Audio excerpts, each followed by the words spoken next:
সত্যের জয় হয়েছে। আমার কাছে অনেক অনেক ডকুমেন্টস ছিল।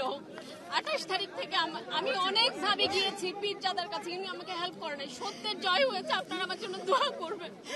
আর কিছু বলার নাই,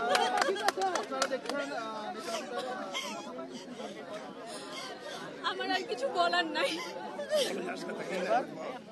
আচ্ছা, আজকে তো আসলে কথা বলতে পারবে না। এখন আপনারা বুঝতে পাচ্ছেন যে আমাদের শপথনামা আমরা আশা করছি আগামীকাল বিকেল 5টায় শপথ হবে।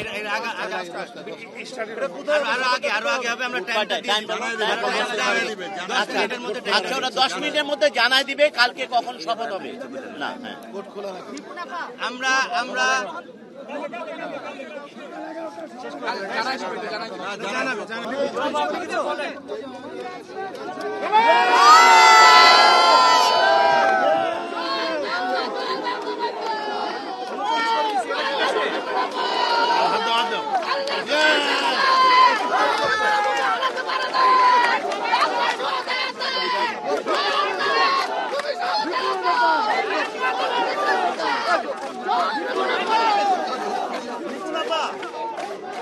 বিনা প্রতিদ্বন্দ্বিতায় আপনাদের নির্বাচিত ঘোষণা করলো, এই ব্যাপারে আপনি